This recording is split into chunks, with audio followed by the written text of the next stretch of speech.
Hello everyone, स्वागत है आप सभी का आज के सेशन में। Finally IBPS PO first day का एग्जाम कंप्लीट हो चुका है। चारों शिफ्ट हो चुके हैं। पेपर की अगर बात की जाए तो चारों ही शिफ्ट में मतलब ऐसा मेरे को पहली बार लगा है कि चारों ही शिफ्ट का जो लेवल था ऑलमोस्ट सेम लेवल था। ऐसा कुछ भी देखने को नहीं मिला कि फर्स्ट सेकंड शिफ्ट में लेवल इजी था, थर्ड फोर्थ में डिफिकल्ट हो गया, ऐसा नहीं था। चारों ही शिफ्ट का level almost same to same देखा गया है। अब दोस्तों अगर बात की जाए डिफरेंस के बारे में, first second third fourth shift का क्या डिफरेंस देखने को मिला है, तो देखिए अप्रोक्सीमेशन के 5 सवाल जो थे वो तो चारों ही शिफ्ट में आए थे। लेवल सेम था, मतलब ये तो फिक्स है। 5 सवाल इधर भी ऐसे थे जिस लेवल के थे, यहाँ भी वही लेवल था, यहाँ भी वही लेवल था, यहाँ पर भी वही लेवल था। अप्रोक्सीमेशन में कुछ भी लेवल में चेंजेस नहीं थे। सेकंड बात की जाए स्पीड मैथ में, क्वाड्रेटिक इक्वेशन के 5 सवाल थे। फिर थर्ड शिफ्ट में क्वाड्रेटिक इक्वेशन आया, सेकंड में रॉन्ग नंबर सीरीज आया और फोर्थ शिफ्ट में आपको रॉन्ग नंबर सीरीज देखने को मिला है। तो यहाँ पर क्वाड्रेटिक अगर आ रहा है तो थोड़ा इजी है। रॉन्ग नंबर सीरीज में एक या दो सवाल थोड़े से ट्रिकी और कैलकुलेटिव थे। तो कंपैरिजन किया जाए फर्स्ट और सेकंड में, तो फर्स्ट शिफ्ट में क्वाड्रेटिक इक्वेशन था, सेकंड में रॉन्ग नंबर सीरीज था। रॉन्ग नंबर सीरीज में एक दो सवाल में थोड़ा सा दिक्कत हो सकता है, बाकी अगर देखा जाए तो सेम लेवल हो गया है। अगर बात की जाए डीआई की, 2 डीआई यहाँ पर भी था, 2 डीआई यहाँ पर भी था, 2 डीआई यहाँ पर भी था, 2 डीआई यहाँ पर भी था, जिसमें एक थोड़ा इजी था और एक मॉडरेट लेवल था। तो अगेन अगर मैं डीआई की बात करता हूं, चारों ही शिफ्ट में लेवल डीआई का ऑलमोस्ट सेम था। अच्छा, फर्स्ट शिफ्ट में कैसलेट आया था, सेकंड शिफ्ट में कंपैरिजन ऑफ क्वांटिटी था, थर्ड शिफ्ट में वापस से कैसलेट आ गया, फिर उसके बाद कैसलेट आ गया है। मतलब कैसलेट डीआई चारों ही शिफ्ट में देखने को मिला था। अर्थमेटिक के 10 सवाल है, हर एक शिफ्ट में पूछे गए। और अगर लेवल की बात की जाए, लेवल अगेन सेम था और टॉपिक भी सेम थे। ऑलमोस्ट मिक्सचर एंड एलिगेशन से ज्यादा क्वेश्चन पूछे गए। मेंसुरेशन से एक सवाल सारे ही शिफ्ट में पूछा जा रहा था, एवरेज से सवाल आ रहा था, प्रॉफिट एंड लॉस से क्वेश्चन आ रहा था, परसेंटेज से हमारा जो रिमेनिंग वाला क्वेश्चन है वो पूछा जा रहा था, टाइम एंड वर्क से सवाल पूछा गया था, ट्रेन एंड बोटन स्ट्रीम से सवाल आ रहा है। मतलब जो इंपॉर्टेंट चैप्टर्स थे उसमें से क्वेश्चन आ ही रहे थे। प्रोबेबिलिटी का चारों ही शिफ्ट में कोई भी सवाल देखने को नहीं मिला था। तो ओवरऑल ये आज के पूरे दिन के चारों शिफ्ट के एनालिसिस रहे हैं। अब लेवल देख लेते हैं एक बार, हमारे एग्जामिनेशन का लेवल कैसा था वो पूरा जान लेते हैं हम लोग। ठीक है, मैं टाइमर के साथ थोड़ा प्रैक्टिस करा देता हूं आप लोगों को। जिनका भी कल एग्जामिनेशन है उनका एक प्रैक्टिस भी हो जाएगा और जिनका एग्जाम हो चुका है वो एक बार देख लेंगे कि कितने जल्दी सवाल बन सकते थे। ठीक है, अच्छा, इस सेशन के पीडीएफ को, मतलब ये मेमोरी बेस्ड पेपर का कंप्लीट पीडीएफ मैं टेलीग्राम चैनल पर अपलोड कर दूंगा। डीआई वाले सवाल आपको खुद से करने होंगे। ठीक है, तो डीआई के सवालों के लिए आप टेलीग्राम चैनल पर पीडीएफ को डाउनलोड करके डीआई की प्रैक्टिस कर लेंगे। उसमें आपको है ना सॉल्यूशन भी मिल जाएगा। क्वांट्स बाय सुमित सर ये टेलीग्राम चैनल है, आपको इसको ज्वाइन कर लेना है, या फिर ये स्कैनर है इसको स्कैन करके भी ज्वाइन करेंगे, आपको चैनल मिल जाएगा और वहां पर आपको पीडीएफ भी मिल जाएगा। ठीक है, चलिए दोस्तों, सबसे पहले बात करते हैं अप्रोक्सीमेशन की। अप्रोक्सीमेशन का पहला सवाल आप सभी के सामने ये रहा, आप भी ट्राई करो। यहाँ पर आपको अप्रोक्सीमेट वैल्यू कैलकुलेट करना था।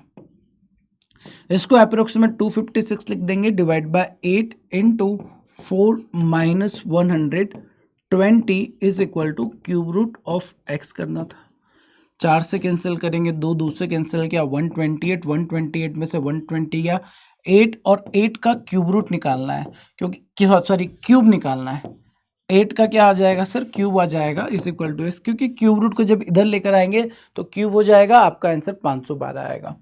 512 is the right answer of this सवाल। अगर आप में से किसी भी बच्चे का जल्दी में आंसर अगर 2 आया है तो ये ध्यान रखना, गलती नहीं होना चाहिए।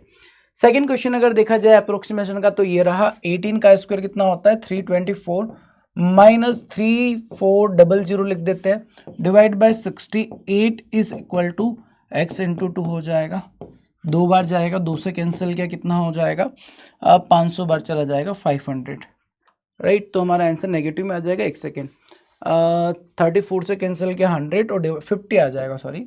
और 324 में से 50 को माइनस करेंगे, 10 में से 4 गया 6 और 31 में से 5 गया 266 is equal to 2 into x. एक सेकेंड, 324 में से हमको 50 माइनस करना था, राइट। 50 माइनस करना था, 24 माइनस कर दिया, फिर उसके बाद हम लोगों ने यहाँ पर कुछ गड़बड़ किया है। 4 में से 0 गया 4 होगा, उसको आधा करेंगे तो 2 से कैंसिल करेंगे, 132 आपका आंसर। 132 ऑप्शन में नहीं है क्या, कुछ पाप तो नहीं कर रहे हम लोग। 324 माइनस 50 किया है, 24 गया, उसके बाद 26 गया, तो 274 बचेगा, सॉरी 274 हो जाएगा, और इसको 2 से डिवाइड करेंगे, 2 तिया 6 बचेगा 137 is the right answer of this सवाल। ऑप्शन डी आपका आंसर बन जाएगा। नेक्स्ट क्वेश्चन की दोस्तों अगर बात की जाए तो देख कर ही आंसर निकलेगा। और देखो आपको मैंने क्लास में भी बोला था कि रूट आता है या क्यूब रूट आता है तो छोटे ही नंबर होते हैं। जैसे देखो आपको अगर 30 तक स्क्वायर याद है तो आपके लिए सवाल करना बहुत ईजी है, और ऐसा ही आता है। 30 तक स्क्वायर अगर आपको ओरली याद है तो आपका काम हो जाता है। देख कर बोलेंगे सर ये तो 19 है, इंटू 24 डिवाइड बाय कितना हो जाएगा 12 हो जाएगा, प्लस ये कितना दिख रहा है 484 मतलब 22, 12 से कैंसिल किया 2, 38 प्लस 2 40, 50 60 60 इस सवाल का आंसर हो जाएगा। Option number A is the right answer of this question. अगले सवाल की अगर बात की जाए तो 17 से कैंसिल कर देते हैं सर, 17 एकम 17 बचेगा कितना 64, मतलब 17 पंजे 75 दूना 73 51।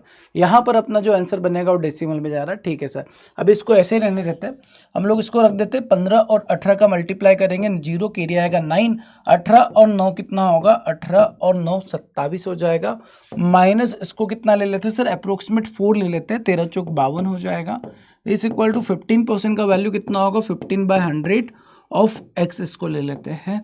और यहाँ पर आपका जो वैल्यू बनेगा 17 से अगर कैंसिल करेंगे तो ये डेसिमल में आ जाएगा। ठीक है, डेसिमल में जो भी आ रहा है वो वैल्यू रख लेते हैं हम लोग, क्या बन सकता है 17 से अगर एक बार चेक कर लेते हैं वैल्यू में कुछ गड़बड़ तो नहीं है यहाँ पर, जस्ट सेकेंड। यहाँ पर अगर देखा जाए तो ठीक है सर, ऐसा ही क्वेश्चन दे रखा है हम लोगों को। ठीक है, 17 से कैंसिल करेंगे, 17 एकम 17 हो जाएगा, अब बचेगा कितना 6, 17 चौक 68 मतलब 13.8 या 9 होगा तो उसको 14 ले लेते हैं हम लोग, ये 14 बन जाएगा। अब इनका एडिशन करते 70 80 84 मतलब 284 हो जाएगा, 284 में से 52 माइनस किया 2, 28 में से 5 गया 23 और into 100 divide by 15 is equal to x आ जाएगा। 5 से कैंसिल किया 20, 5 से कैंसिल किया कितना होगा 3, 3 से कैंसिल किया 3 7 21 बचेगा 2, 3 7 21 और 77 में 20 का मल्टीप्लाई करोगे तो 1540 मतलब 1547 हम लोग टिक कर देंगे। ऑप्शन नंबर सी आपका इस सवाल का सही आंसर हो जाना चाहिए। अगला सवाल आपके सामने ये रहा, देखिए अगेन स्क्वायर इसको याद है, क्यूब याद है, आपके लिए चीज़ें आसान है, और अगर नहीं याद है तो फिर आपके लिए पेपर कैलकुलेटिव हो सकता है। 22 का स्क्वायर 484 हो जाएगा, ये आपका बन जाएगा 449 माइनस 33 डिवाइड बाय 5 की पावर 3 125 प्लस 8 माइनस एक्स 9 हो जाएगा। तो सर अगर यहाँ से हम लोग ऐड कर देते 9 4 13 का 3 कैरी आया 1, 8 4 12 13 का 3 कैरी फिर से 1 आ गया, 933 में से 33 गया तो 900 हो जाएगा। 900 को भी 9 से डिवाइड कर दो यार, तो 100 इज इक्वल टू हो जाएगा 25 और 8 133 माइनस एक्स, तो एक्स का वैल्यू जो बनेगा वो 33 हो जाएगा। 33 का मतलब सर नन ऑफ दिस हो जाएगा, नन ऑफ दिस की तरफ इस सवाल का जो है वो आपका आंसर चला जाएगा। ठीक है, चलिए आगे बढ़ते एक बार चेक कर ले कि गलत तो नहीं किया। 484 449 33 हमने ले लिया था, और 124 5 का क्यूब होता है 8 हो गया माइनस एक्स हो गया 9 हो गया। इन दोनों को ऐड किया 9 4 13 का 3 हो गया था, कैरी आया 1, 8 4 12 13 का 3 4 8 933 में से 33 माइनस किया तो 900 हो गया था। ओके 900 हो गया, मैंने 9 से कैंसिल कर दिया 100 हो गया था, और यहाँ पर अगर देखें तो 133 में से 100 जाएगा तो हमारे पास जो आंसर आएगा। ठीक है, चलिए आगे बढ़ते हैं, नेक्स्ट क्वेश्चन पर आते हैं। अगला सवाल आपके सामने जो है, अब इस तरीके से क्वाड्रेटिक इक्वेशन के सवाल पूछे जा रहे थे। क्वाड्रेटिक इक्वेशन का लेवल एकदम आसान था। यहाँ पर आप देखेंगे सर माइनस प्लस मतलब दोनों ही फैक्टर पॉजिटिव बनेंगे। ये हमारा जो बेसिक कॉन्सेप्ट है क्वाड्रेटिक के, आपने वन शॉट देखे थे, वैसा ही पेपर था। ठीक है, 11 9 जा, और यहाँ पर अगर हम लोग देखते हैं तो 125 मतलब 18 सत्ते हो जाएगा, 7 8 56 7 और 5 12। ठीक है, कंपैरिजन करने जाते हैं सर तो क्या होगा, 18 बड़ा है 7 छोटा है, आंसर ऑप्शन नंबर सी आ जाएगा। रिलेशन यहाँ पर कैलकुलेट आप नहीं कर पाएंगे, relation can not be stabilised, इस सवाल का आंसर हो जाएगा। नेक्स्ट क्वेश्चन पर आते हैं। अगला सवाल आपके सामने ये रहा, यहाँ पर आपको फैक्टर्स निकालने हैं, कंपैरिजन करना है, आंसर बताना है। यहाँ पर अगर देखें तो प्लस प्लस का मतलब कितना हो जाएगा, माइनस माइनस, प्लस प्लस का मतलब कितना हो जाएगा, माइनस माइनस। अब आपको दो नंबर ऐसे ढूंढने हैं जिसका एडिशन करके 14 बने और मल्टीप्लाई करके 40, 10 एंड 4। यहाँ पर दो नंबर कौन से बनेंगे, 22 और 24 चाहिए आपको, ठीक है। 22 और 24 दो नंबर ऐसे, बट सर 3 भी है तो 3 का मल्टीप्लाई भी होगा, 3 इंटू 8 इंटू 3 कर लेते हैं। अब अपने को 22 चाहिए तो 8 या 24, 3, ठीक है। तो यहाँ से कुछ बन रहा है, नहीं बन रहा है, इसको और फैक्टराइज कर देते हैं, या 24 को हम लोग 12 इंटू 2 लिख देते हैं। 12 इंटू 2 लिखेंगे तो काम बनेगा ना सर, 3 इंटू 6 इंटू 4 लिख दे तो 4 या 12 6 18, क्या चाहिए अपने को, 22 चाहिए। सर ये भी नहीं बन रहा है, काम करते हैं फिर इसको ज़्यादा ही फैक्टराइज कर देते हैं, 3 इंटू 3 इंटू 4 इंटू 2 कर देते हैं, 3 या 9 18 और 4 22, आपका फैक्टर मिल जाएगा। अब ये जो कोफिशिएंट 3 है और यहाँ पर नहीं है तो 3 का मल्टीप्लाई करेंगे, माइनस का 30 और माइनस का 12, कंपैरिजन करने चलते हैं अब हम लोग। तो माइनस का 18 जो है कभी छोटा है, कभी बड़ा है और कभी छोटा है।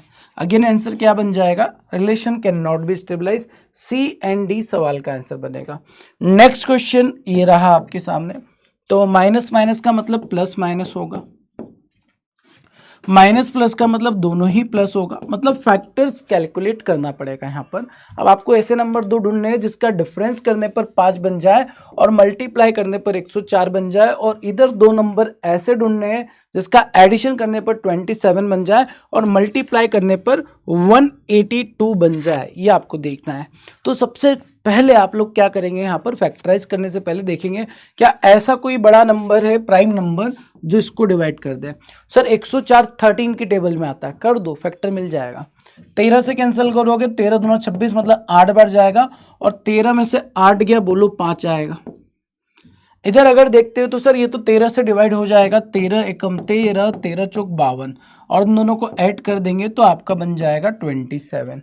अब कंपैरिजन की बात की जाए तो 14 इससे बड़ा है और 13 बराबर है, तो आंसर बनेगा y is greater than and equal to x, option number ई। अगला सवाल ये रहा, इसको देखेंगे अब हम लोग। यहाँ पर अगर देखा जाए तो पहले इक्वेशन के दो फैक्टर बनेंगे, एक बनेगा प्लस, दूसरा बनेगा माइनस, बट ये बोल रहा है कि हमारे पास दोनों ही प्लस बनेंगे।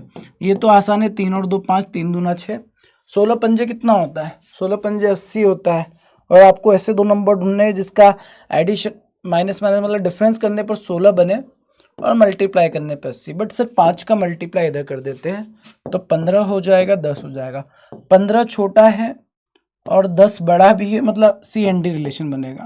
कभी खुशी कभी गम का माहौल दिख रहा है, मतलब 15 को कंपेयर करेंगे तो 30 बड़ा, -4 कंपेयर करेंगे तो ये बड़ा, तो कभी x बड़ा कभी y बड़ा, आंसर आलू बड़ा, ठीक है।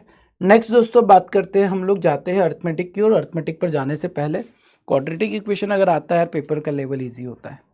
अब पीओ का एग्जाम दे रहे हैं तो इतने फैक्टर तो निकालने पड़ेंगे, और बहुत लार्ज फैक्टर देखने को नहीं मिलते प्री में। मतलब पेपर में अगर आपके सामने क्वाड्रेटिक इक्वेशन आ रहा है, अप्रोक्सीमेशन आ रहा है, तो आउट ऑफ 9 to 10 क्वेश्चन सारे बन जाने चाहिए विदाउट एनी मिस्टेक, ठीक है। अगर ये बना लिया आपने पूरा, मतलब क्वांट का आपका जो अटेम्प्ट करना है उसका आधा कर दिया आपने, क्योंकि टोटल अगर आप 20 क्वेश्चन अटेम्प्ट करके आ गए, 20 क्वेश्चन आपके अटेम्प्ट है विथ 100% एक्यूरेसी, तो अपना काम तो बन गया। बाकी आपको रीजनिंग और इंग्लिश में कवर तो करना पड़ेगा, ठीक है। तो उसमें से आधा पार्ट तो आपका स्पीड मैथ्स ही कवर कर रहा है, और each question carry equal marks, मतलब हर एक क्वेश्चन के सेम नंबर मिल रहे हैं, तो अप्रोक्सीमेशन क्वाड्रेटिक आपको बनाना ही बनाना है, ठीक है। आगे दोस्तों बात की जाए, नेक्स्ट बात करते हैं अर्थमेटिक की। अर्थमेटिक का पहला सवाल ये रहा, जैसे पार्टनरशिप का सवाल है। पार्टनरशिप भी ऑलमोस्ट सारे शिफ्ट में देखने को मिल ही रहा है, ठीक है। पार्टनरशिप में बोला गया A and B started investment of 5000 and 9000। A and B ने इन्वेस्टमेंट जो किया है, ये बोल रहा है मैं 5000 इन्वेस्ट करूंगा, और ये बोल रहा है मैं 9000 रुपये इन्वेस्ट कर दूंगा। And after 5 months, A added 1000 and B withdraw 1000 for his initial investment. 5 महीने बाद A क्या करेगा, ऐड करेगा, मतलब ये 6000 लगा देगा, और B विड्रॉ करेगा, इसका मतलब 5 मंथ के बाद ये 8000 लगाएगा, विड्रॉ करेगा। तो eight the end of the year की बात चल रही है, मतलब बचे हुए 7 महीने थे और इधर भी 7 महीने बाकी थे।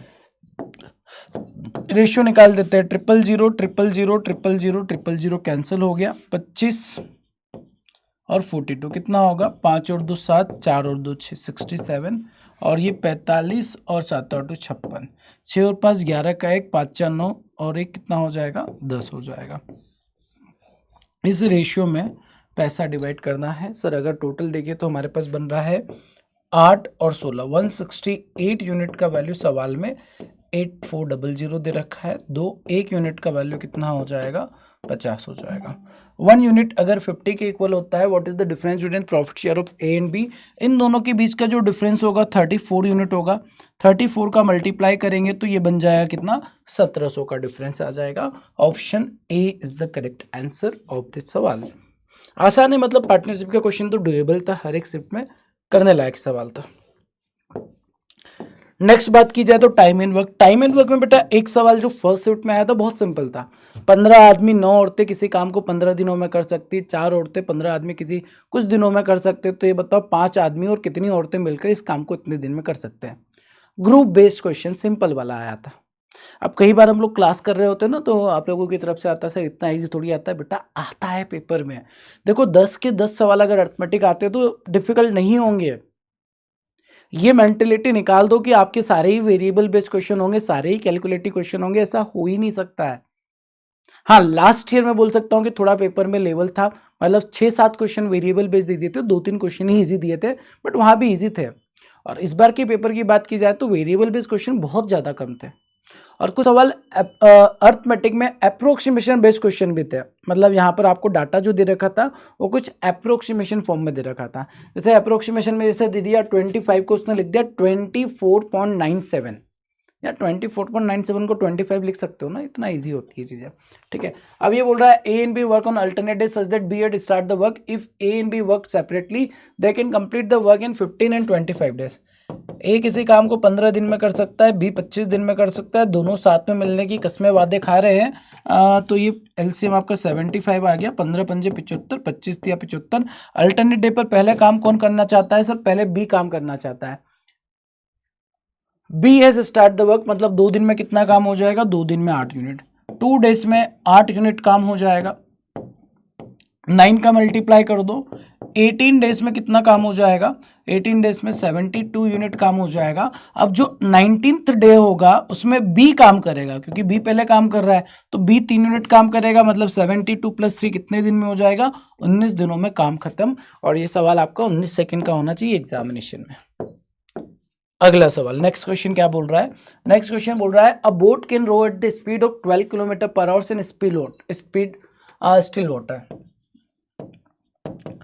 12 km/h का स्पीड दे रखा था। If the speed of stream is 83.33% of the speed of boat in still water. Stream का स्पीड जो है 83.33% है। ठीक है, 83.33% का फ्रैक्शन वैल्यू याद होना चाहिए 50% प्लस 1/3, मतलब 33.33। तो ये आपका फ्रैक्शन वैल्यू 5/6 हो जाएगा। मतलब सर बोट का स्पीड 6 है तो करंट का स्पीड 5 होगा, 6 का वैल्यू 12, 5 का वैल्यू 10 हो जाएगा, स्पीड ऑफ करंट 10 बन जाएगा। अब स्पीड ऑफ बोट भी पता है, स्पीड ऑफ करंट भी पता है, अब ये बोल क्या रहा है बताओ? Then by what percent should the speed of boat in still water be increase so that it can cover 750 kilometre downstream in 30 hours. 750 kilometre 30 घंटे में कवर करना है, तो 3 दूना 6, 3 पंजे 15, 25 का स्पीड हो जाना चाहिए। अब देखो 25 में से स्पीड ऑफ करंट तो फिक्स रहेगा, 10 ही रहेगा, तो 25 में से 10 माइनस किया तो स्पीड ऑफ बोट का वैल्यू कितना हो जाएगा, 15 हो जाएगा।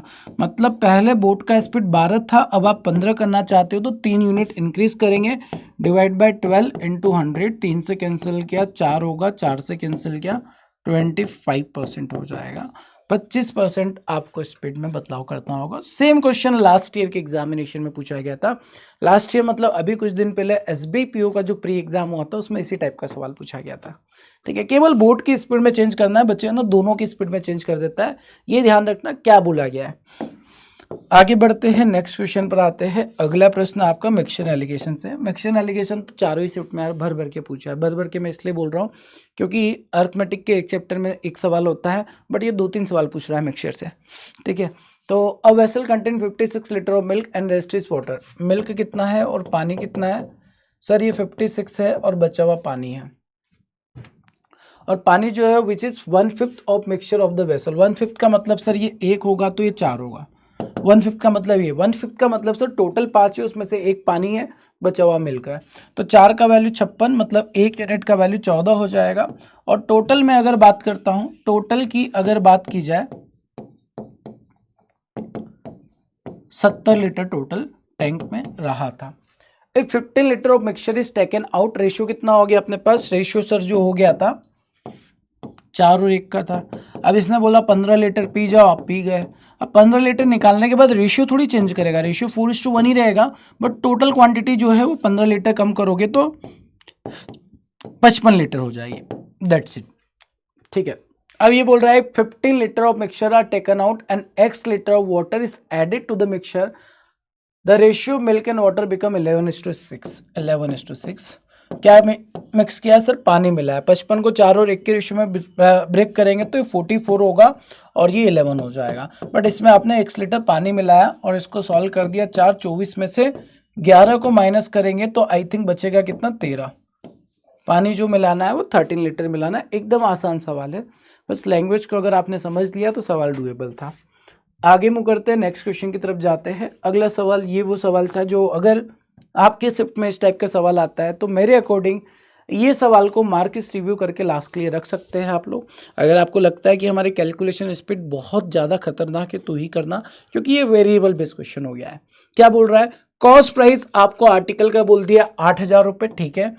Shopkeeper mark the article 60% above the, ये भी कर लेंगे। शॉपकीपर 2 सक्सेसिव डिस्काउंट दे रहा है X% ईच। भाई साहब ये क्यों कर रहा है? And solve it for ₹10368 if it mark the article X% above the cost price and allow 20% discount, then find the profit and loss percentage. ये आपको करना है। तो एक बार थोड़ा सा ट्राई करके देख लो कि क्या ये सवाल स्किप करने वाला है या डुएबल है। कमेंट करके फास्ट बता देंगे। हम लोग सवाल को फिर करते हैं। ठीक है, पहली सिंपल सी चीज आपको मार्क अप करना है। कॉस्ट प्राइस कितना है? 8,000। इसको मार्कअप करेंगे कितने परसेंट से? 60%। 60% का मतलब 5 पे 3 बढ़ाना है। 5 पे 3 बढ़ाया है तो ये हो जाएगा 8/5। और इसके बाद आपने x का डिस्काउंट देना है। 100 माइनस x/100 करेंगे, बट ये 2 बार सक्सेसिव डिस्काउंट देना है, पावर 2 कर देना। तो आपको सेलिंग प्राइस मिलेगा जो कि मिलेगा 10368। प्रीतम का तो यहाँ पर कैंसिल किया, 16 हो जाएगा। ठीक है, और 12800 ये हो जाएगा। इसको आपको कैंसिल आउट करना है। 128 से 81 टाइम जाएगा, मतलब 100 माइनस x। अब देखो यहाँ पर है ना, मैंने डायरेक्ट कर दिया। इसका रूट निकालेंगे तो 9/10 होगा। 9/100 का रूट निकालेंगे तो 81/100 का रूट निकालेंगे 9/10 हो जाएगा। इसको आपको सॉल्व करना है तो 90 मतलब x का वैल्यू 10 आ जाएगा। अब क्या होगा ना, यहाँ पर थोड़ा सा अटक जाते हैं, यहाँ पर कैलकुलेशन में टाइम लगता है। जैसे मैंने डायरेक्ट कैलकुलेट किया, आप लोग क्या करेंगे, पहले 4 से कैंसिल करेंगे, फिर और जो बचेगा नंबर उससे कैलकुलेट करेंगे, वहाँ टाइम लग जाता है। x का वैल्यू कितना आ गया बेटा? 10 आ गया है। x का वैल्यू 10 आ गया है मतलब ये बात क्लियर है, 2 सक्सेसिव डिस्काउंट 10% के दिए जा रहे हैं। If it mark article X% above the cost price, मतलब कॉस्ट प्राइस कितना है? 8,000। 8,000 का 10% बढ़ाया तो 8800 कर दिया हमने। और उसके बाद 20% का डिस्काउंट दे दिया, मतलब 4/5 निकाल देना है। 4/5 निकालोगे, 5 एकम 5 बचेगा 3, 5 7 35, और इसका मल्टीप्लाई करोगे 17 चौक 68, कितना हो जाएगा सर? ये 1820 ही हो रहा ना, 5 से कैंसिल किया, 5 एकम 5 बचा 3, 5 7 35, 5 यहाँ पर कैलकुलेशन में गड़बड़ है थोड़ा सा। यहाँ पर अगर देखा जाए सर तो 5 एकम 5 बचेगा 3, 5 7 35 बचेगा 3, 5 6 30। ठीक है, इसमें मल्टीप्लाई करेंगे तो 6 चौक 24 का 4 एरिया है 2, 17 चौक 68, 69 70, 7,040 हो जाएगा। अच्छा, आर्टिकल का कॉस्ट प्राइस कितना था? 8,000। अब 8,000 वाले आर्टिकल को आप बेच रहे हो कितने में? 7,040 रुपये में। तो अब आपको देखना है प्रॉफिट एंड लॉस कितना हो रहा है। 8 से कैंसिल हो जाएगा क्या? ये हो जाएगा सर। 1,000 वाला माल आप बेच रहे हो कितने में? 68 बचेगा 6, 68 मतलब यहाँ पर जो लॉस हो रहा है 12% का हो रहा है। 12% आपका आंसर हो जाएगा। C is the right answer of this सवाल। देखो ऐसा नहीं कि सवाल नहीं बनाया जा सकता है, बट अगर हो सकता है कि इससे आगे वाला सवाल इससे भी इजी हो, या फिर इसके आगे 2-3 सवाल इससे भी इजी हो, तो जितना टाइम इस सवाल को बनाने में लगेगा उतने टाइम में आपके 3 सवाल बन जाए। तो बात समझ रहे हो? तो कई बार आपके सामने ऐसा भी होता है कि सिर्फ सवाल देखकर आपको लगेगा कि मैं बना सकता हूँ, बट अगर आपको दिख रहा है कैलकुलेशन में टाइम लगने वाला है, तो उस केस में मार्कस रिव्यू करो। या फिर आपको लगता है कि यार इसमें 2 मिनट तो लगने ही है, मेरे को मिनिमम 2 मिनट लग जाएंगे, देखकर समझ में आ रहा है, उसको तो स्किप ही कर दो। ठीक है, चलिए आगे बढ़ते हैं। और जो बच्चा प्रैक्टिस किया हो तो उसको समझ में बहुत जल्दी आ जाता है कि मार्कस रिव्यू करना है, स्किप करना है। अगर आपने प्रैक्टिस नहीं की तो फिर दिक्कत है, फिर तो जो सवाल आसान होगा वो भी आपको डिफिकल्ट लगेगा। The ratio monthly salary of Ram same अभी is 354. The ratio of expenditure और सेविंग ऑफ अभी is 11:9. Expenditure of same is 12/7 of expenditure of Ram, and the saving of Ram is 8,000. saving of Sam is 5,000 more than saving of Ram. Find the saving of अभी, ये आपको बताना है। ये अच्छा question दिख रहा है, मतलब थोड़ा घुमा रहा है।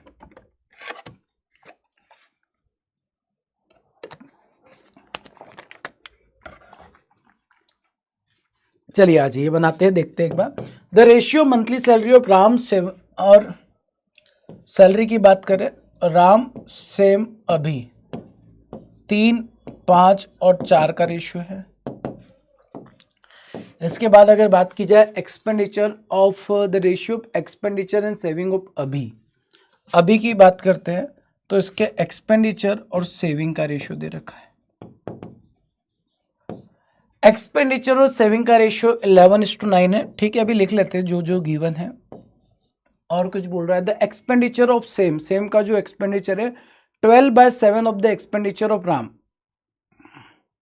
क्या बात कर रहे हो? इसका एक्सपेंडिचर अगर मैं बोलता हूं ए है, तो एक्सपेंडिचर ऑफ सेम का एक्सपेंडिचर 12/7 ऑफ ए हो जाएगा। And the saving of Ram, अच्छी बात नहीं है ये।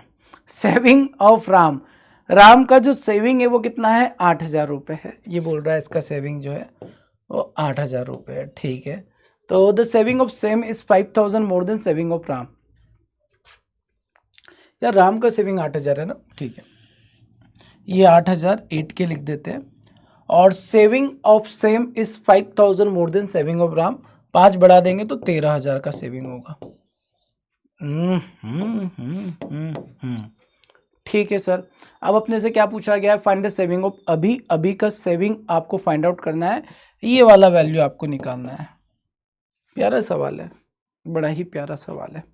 ठीक है सर, तो अगर यहाँ पर देखा जाए तो मैं अगर यहाँ पर 2 इक्वेशन बनाना चाहूँ तो बना सकता हूँ। एक तो ये बना सकते हैं हम लोग, इसको ए ले लेते हैं, ए तो ऑलरेडी अपने पास है, तो इसको एक काम करते हैं बी ले लेते हैं, इसको बी ले लेते हैं। मतलब राम का जो सैलरी है 3B है, और इसमें भी ना रेशियो 12/7 है, तो 7A और 12B कर लेते हैं, 7 इधर ले जाते हैं। तो मैं ये बोल सकता हूँ 3B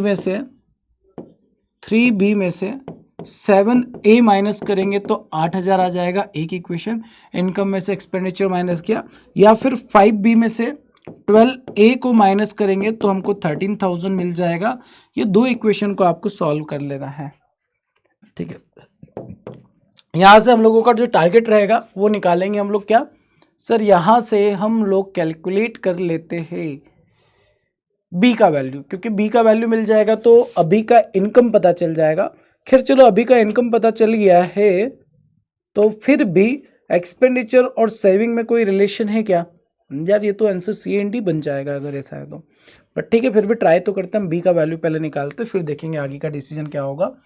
ओके, तो यहाँ पर क्या करें, मतलब यार ये सवाल तो ना बिल्कुल ही नहीं करने वाला सवाल था, बट ठीक है हम कर लेते हैं। बाकी ये सवाल को तो देख कर ही मार्कस रिव्यू कर देना चाहिए। मार्कस रिव्यू कर सकते हैं या फिर स्किप कर सकते हैं, कोई दिक्कत नहीं है। बट अभी अपने पास टाइम है तो सवाल को पूरा बनाते हैं। ठीक है, यहाँ पर अगर मैं बी या ए को एलिमिनेट करते हैं, आई थिंक बी को एलिमिनेट करना आसान है, बी को कर दे, बट बी की तो ज़रूरत है सर। यार सेविंग अपने पास सैलरी तीनों का मिल जाएगा, ये बात ठीक है। एक्सपेंडिचर की बात की जाए तो एक्सपेंडिचर में हमारे पास राम और सेम का रेशियो था, अभी का तो अभी के साथ ही रेशियो दे रखा है। ठीक है ठीक है, कर लेंगे सर, अब क्या करें, जो भी है सही है, ये निकाल देंगे तो काम हो जाएगा। ठीक है, चलो, तो अगर मैं यहाँ पर बी का वैल्यू निकालने जाऊंगा तो थोड़ा कैलकुलेशन बढ़ रहा है, क्योंकि ए को एलिमिनेट करने के लिए 12 और 7 का क्रॉस मल्टीप्लाई करना पड़ेगा। इससे बेटर है 5 और 3 का मल्टीप्लाई करके माइनस करते, 15 15 कैंसिल हो जाएगा। ये हो जाएगा कितना 35a, और ये हो जाएगा 36, 36 में से 35 गया तो ए का वैल्यू आ जाएगा, और ये हो जाएगा 40 और 13 39, ए का वैल्यू 1000 आ रहा है। ए का वैल्यू 1000 आ गया है, मतलब ये कितना हो जाएगा 8000 और 7000 15000, बी का वैल्यू हो जाएगा 5000, और बी का वैल्यू अगर 5000 हो गया तो 5 चौक 20000 ये बन जाएगा। और ये अगर 20000 बन गया है, 20000 को 11 और 9 के रेशियो में ब्रेक करेंगे, सेविंग कितना हो जाएगा 9000, ऑप्शन डी। मतलब 20000 को 11 और 9 के रेशियो में ब्रेक करना है, क्योंकि सेविंग जो होगा उसी में से तो हम खर्च करेंगे और सेविंग करेंगे, एक्सपेंडिचर सेविंग, दैट्स वाई इसको 11:9 के रेशियो में ब्रेक कर देंगे। ठीक है, चलिए आगे बढ़ते हैं। Next question pipe and system का है। Two pipe A and B can fill a tank 24 and 32 minutes while working alone. If both the pipes are open simultaneously, then after how much time B should be closed so that tank is full in 18 minutes? 24 32 मतलब 8 या 24, 8 चौक 32, LCM कितना बनेगा 12 8 96, 96 को divide किया 4 हो गया और ये 3 हो गया। अब आगे ये बोल रहा है कि दोनों को साथ में ओपन करना है, and after how much time B should B close, B को बीच में कहीं पर बंद करना है। मतलब सर 18 मिनट तक ए तो चालू रहेगा, और 18 चौक 72 यूनिट काम, 72 यूनिट काम ए करेगा, तो बचा कितना 24 यूनिट काम 3 की एफिशिएंसी से बी अगर करेगा, तो 8 मिनट के बाद बी को हमको क्लोज करना पड़ेगा। मैंसुरेशन में 3D से भी सवाल आ गया था ना, क्यूब और क्यूबर्ट से। 3D में बहुत ज़्यादा टफ क्वेश्चन नहीं होगा, अगर 3D से आता है तो मोस्ट प्रोबेबली चांस होते हैं प्री में आपका 2D फिगर से क्वेश्चन आए, बट 3D से भी आ जाता है तो डरना नहीं है। The perimeter of rectangle 132 metre, मतलब इसको अगर हम रेक्टेंगल के पेरीमीटर को देखते हैं 132 है, difference between length and breadth आपको दे रखा है 14 मीटर। तो सर ये बोल सकते हैं लेंथ और ब्रेथ का जो सम होगा 132 का आधा हो जाएगा, और डिफरेंस की बात की जाए तो 14 दे रखा है, मतलब दोनों को ऐड कर दो तो 2L इज इक्वल टू 6 4 10 6 7 8 हो जाएगा। L का मतलब कितना हो जाएगा 40 हो जाएगा। लेंथ कितना होगा 40 हो जाएगा, और ब्रेथ कितना हो जाएगा B जो है वो 26 हो जाएगा। अब आगे ये क्या बोल रहा है, आगे बोल रहा है find the perimeter of square whose area is 16 metre square less than area of rectangle. Area कितना होगा 26 का डबल 52, 26 दूना 52, 1040 होगा। 1040 में यार ये थोड़ा अच्छा नहीं लग रहा है मेरे को, पक्का यही होगा। 6 चौक 24 का 4, 4 दूना 8 9 10, 1040 हो रहा है, और 1040 से पेरीमीटर ऑफ स्क्वायर उस एरिया 16 कम कर लो, सही तो 16 कम करना, मैं 14 समझ रहा था, 16 कम करोगे तो 1024 होगा। 1024 is the area of square, a square equal to ये, तो ए का वैल्यू 32 हो जाएगा। अब वैल्यू ऑफ ए अगर 32 हो गया तो पेरीमीटर 4A होता है, मतलब 4 इंटू 32 आपका आंसर हो जाएगा 128। Option B is the correct answer of this सवाल, बी सवाल का सही आंसर हो जाएगा। नेक्स्ट क्वेश्चन की बात की जाए, अ train A running at the speed of 54 km cross a bridge of length same as that of train in 36 second. मतलब एक ट्रेन जो है वो 54 की स्पीड से चल रही है, एक ब्रिज को क्रॉस कर रही है जिसका लेंथ ट्रेन की लेंथ के बराबर है, 36 सेकेंड में क्रॉस करती है। Train B which is 230 metre long cross the same bridge in 25 second, find the speed of train B. Train B का स्पीड निकालना है।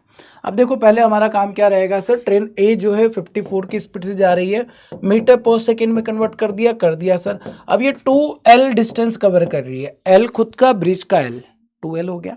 कितने टाइम में क्रॉस कर रही है 36 सेकेंड में। 18 से कैंसिल किया 2 हो गया, 5 दूना 10 मतलब 540। ये एक काम करते हैं ना 540 का आधा कर दो।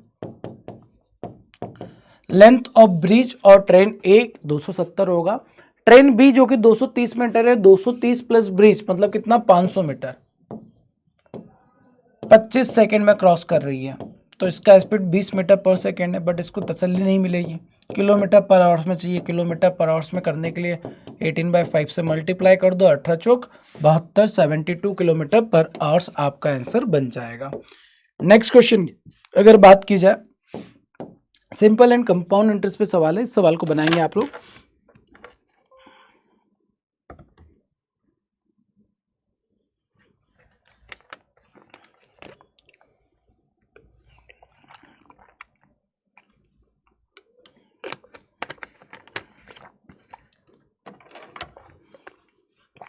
सवाल बोल रहा है x invest P at 10% per annum, Y invest P minus 4000 at the rate of 12% per annum, they both get total compound interest at the end of year 6412.8। जो मैं बोल रहा था ना, ये वाला कैलकुलेशन, अब ये अप्रोक्सीमेशन में भी नहीं है, ये कैलकुलेटिव है।